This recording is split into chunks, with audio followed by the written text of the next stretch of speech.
Hey, Shalom, Akim, Shalom. First and foremost, I'd like to give all praises and glory and honor that's due to Yahweh, Ba'Shem Yahawashi, Ba'Shem Kakwadash. I'm allowed to give double honors to the apostles and elders, a great millstone.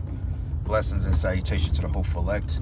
Knows in his gospel, broad, lifting up the standard of Yahweh, Ba'Shem Yahawashi, wherever it may be. This is just a quick in transit through the Spirit, Lord's will to be edifying. Title: When Yahawashi returns, the nations will learn war no more. Okay, pretty much based on the question this individual asked that the brother elder Manada Zakbar, he went into it. Basically, Jake was asking when does the Lord destroy, or when was the Lord's destruction come? Is it during a 1,000-year period, or was it during or after World War III? Well, that's one of the same questions within itself, because after World War III, depending on what 1,000-year period you're talking about, the 1,000-year reign of Yahawashi going until when we establish the kingdom of heaven and having the nations in subjection, the destruction will have already took place. Now, you got to understand, Revelation is broken up into two different 1,000-year periods. And you have to understand when you go into Revelation, the 20th chapter, what order to put them in, because a lot of times people get confused when you go down to the 12th verse. When you go into that 1,000-year period, how it's stated that the saints will reign with the Lord. A lot of times people think that, well, we're going to reign with the Lord, and then he's going to get taken down, and then all of a sudden, then, you know, the other nations are going to come back into power, and then we're going to come. No, Revelation is broken up into 2,000-year periods. That first 1,000-year period being the, was Satan was let, he was bound for 1,000 years. That was during the time of what they call the Byzantine Empire, or the Dark Ages, when the Holy Roman Empire, I believe it was the Western Roman Empire, if I'm not mistaken, because it was divided between the East and Western halves of Rome. Jake ruled what they call the Byzantine Empire, or the Holy Roman Empire, okay, which was led by Jakes, that took over the papacy for, like, I believe some scholars say 990 something years, some scholars say 1,000, some say 1,100. But regardless, it's still within that 1,000-year period that Esau was bound. And when it said he should be let loose for a little season and deceive the nations, this is talking about that period now we're in currently. As I'm doing this video, we're in the time of the little season when Esau has went to deceive the nations through his philosophies. And pay attention, the Renaissance area, which goes into whitewashing or rebirth, that was based on deceit, because one of the first things they did as the Byzantine Empire was being taken down, okay, from Constantinople, which is modern day Turkey, basically what they did was went over and they started defacing the faces of the black saints, man, of the Israelites, and painting themselves to be the people of the Most High. So that was the beginning of that rebirthing period, that deception, which was Bible prophecy, okay, which led into this little season now that it says that he should go up to the four corners, Gog and Magog, and then a fire devour from heaven and destroy them when they try to roll up on the land of the saints, compass the camp of the saints.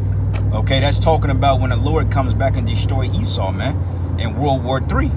So that's when the destruction is going to take place, okay, during the war of Gog and Magog, which is World War III, the war of Armageddon, the war of the end all wars, whatever the hell you want to call it. So when Yahawashi returns back to the planet Earth, there's not going to be any war, because it tells you in the book of Joel as well, it says that the nations should learn war no more, and they should beat their weapons into pruning hooks and their plowshares, roughly paraphrasing, they plowshares, and they should not learn war anymore. Okay, so when Yahawashi comes back, there's not going to be any war on the planet Earth to take down the Israelites. Now the kingdom is going to be set up in perfect unity and righteousness. Now the fact that the heathens are going to still be flesh and blood mortals, I mean, it's not going to be any world wars among them, but I mean, they're going to still be judged according to the law. Why? Because they're going to go off and they're going to still be subjected to sin. Us, we're not, because we're going to be perfect. Okay, and when we're in power, that's why the scriptures call the Lord the Prince of Peace, okay, the Prince of Righteousness, because he's coming to bring peace to the planet Earth, because the planet Earth has never seen peace since we fell from the garden, since we fell, you know, since the Israelites fell, or Adam and Eve, the story of creation.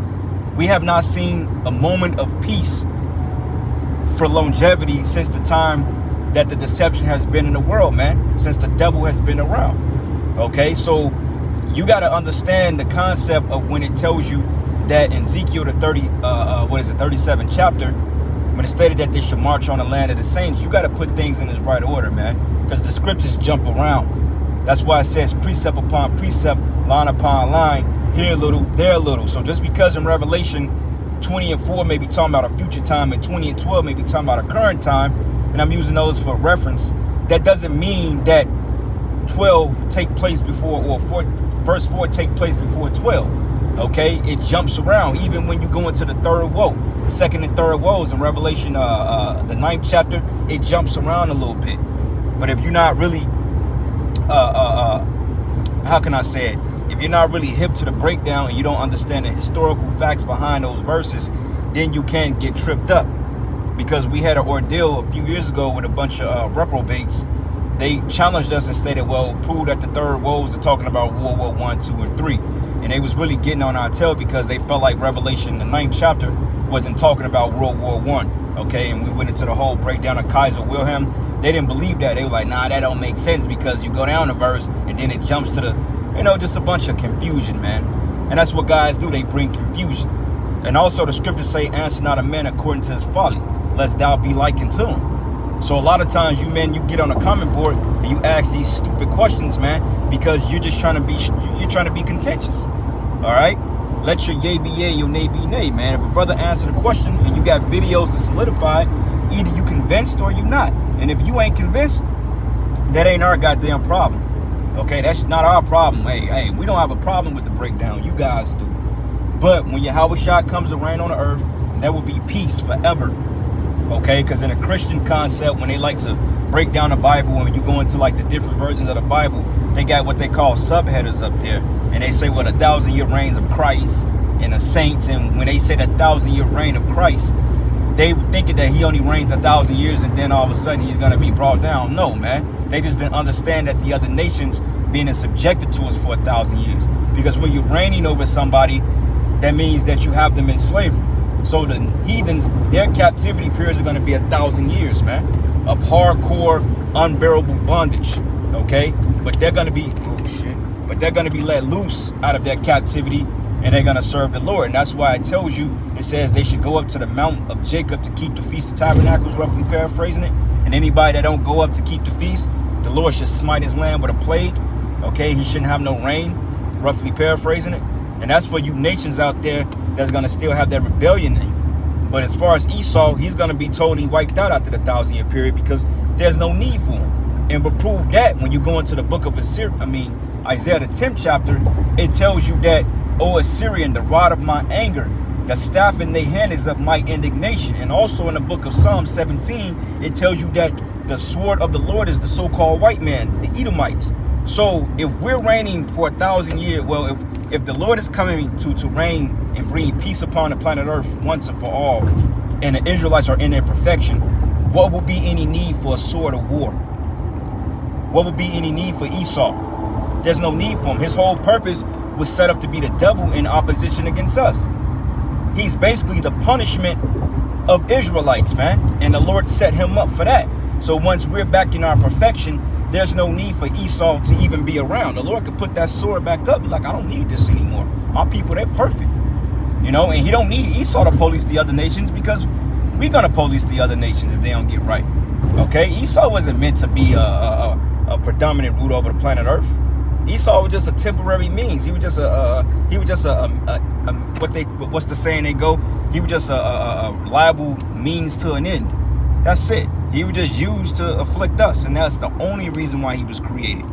That's why the Lord said, I will anger you with the foolish nation, man. Esau, this man, look, after Esau goes down, it says the nations will learn war no more. We're not going to learn war anymore once this man go down. And what the fuck is wrong with you people, man? Just driving stupid, But no, there's no need for war anymore once the Israelites are set up. Who we going to go to war with? Who's going to be able to test our strength? Who's going to be able to fight us? Who's going to be able to get on a level to overtake us? It's not going to happen. So you could get that concept out of your mind, man, because when you say something like that, you're taking away from the power of Yahawashi, man. Okay, you're taking away from the power of the Lord, and you're basically stating that he's not capable of sustaining the rulership of dominance. No. Scriptures tell you in Revelation the 2nd chapter, 26th verse, it says, those who overcome, okay, should I give him power over the nations, and he should rule them with the rod of iron. So we're gonna have the nations in slavery. Ain't gonna be no war. Ain't nobody gonna think about bucking up against us. And if they do, we just gonna put their ass in their place, and we gonna judge them according to the law. All right, but it ain't gonna be no all right out rebellion. Let's take down the Israelites. No, that's not gonna happen. It can't happen. You know.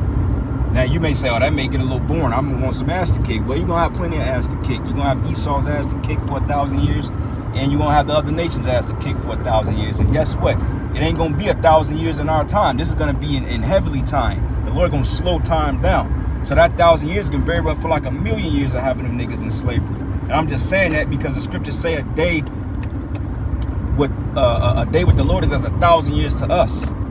You know what I'm saying? So shit, in the spirit world, time is like, man, time flies there. But here, shit, time is drawn out. Like when you look at Esau's rulership, it's just for a moment. Because when John said he should rule for a little season, he was going off the heavenly time. He was going off the time that the Lord told him. Okay, he wasn't going off his mindset, because clearly 600 fucking years ain't a little season to us in the flesh. That's a long goddamn time. That's half a fucking millennia this man has been in power. Okay, so obviously he was operating in the time of the spirit. Okay, because to the Lord, he's like, man, I'm gonna snap my fingers. This nigga's only been outside the plate for 5 minutes. And then the Lord called him back. Yeah, 5 minutes to the Lord, but 600 years to us. So you got to understand how to put things into perspective, my man. You know, and stop being so goddamn hasty. It's a problem with y'all, man. Y'all too fucking hasty. Here you will ask a question, and then you get answered, and then you'll go to somebody else, which is nothing wrong with a second opinion. But see, you try to sow discord, because you'll go to another GMS brother to try to debunk the other men in Great Millstone, and you're sowing discord and causing fucking confusion. No, man. It tells you in Corinthians that we all speak the same thing. So, yeah, our breakdowns are going to be the same. Now, the way a brother may explain it may be different, because we ain't fucking robots of each other. But you understand the concept and what he's speaking on, man. All right? So, Jake, you just stop being simple and read the scriptures, man. If you want a clear understanding of that, read Isaiah 60. Read Jeremiah, the 30th chapter. Read the whole chapter. Also, you can read Revelation, the 20th chapter. Read Revelation 21. Read Joel, the 3rd chapter, man. There's several chapters that's going into this account. So it's not rocket science, man. But, you know, like I said, you know, some men, they don't understand everything. But the benefit of the doubt, you just got to read and just pay attention to what the scriptures are saying. And I'm going to get y'all precepts in a minute. I know brothers are lighting that comment board up. Let me go ahead and park this vehicle real quick. Go ahead, bro. Give me 1 second. 1 second, brothers.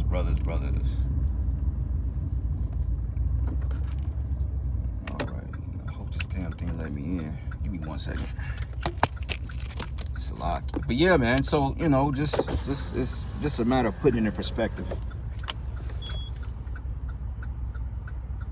Of course, no fucking access, right?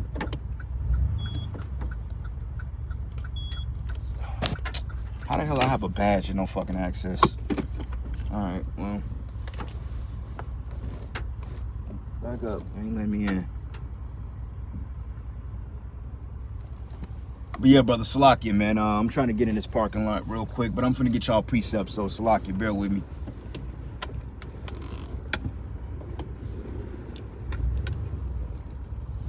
Bear with me real quick.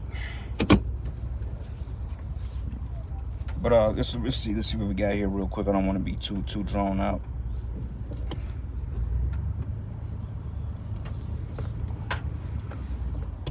Park right here, bingo. EMS, fuck. Alright, right here.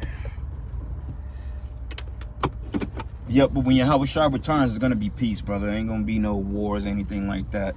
We're gonna have spiritual power, and we're gonna have the nations completely in subjection, and the nations, they're gonna be too in all of us. They're gonna be too fearful of us to even want to even kick anything off like that. I mean, that'd be stupid. That's like right now us trying to go up. You got some Israelites out there that's actually dumb enough to try to fight Esau and his blessing. Like, how stupid can you be? The scriptures tell you in the book of Romans that he's the minister of the Lord. You go against him, you're going against the Most High. And when I say that, meaning that you're trying to take this man down, because the Lord is clearly against Esau. He's not with him. but the powers to be is set up and ordained by Yahawashi and Yahawashi. This is why the American military and NATO and the EU are allowed to make the dictations they're making. All right, here we go. No precepts.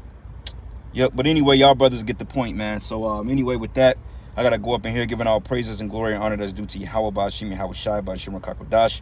And with that, Shalom and the Baba Ball. Shalom.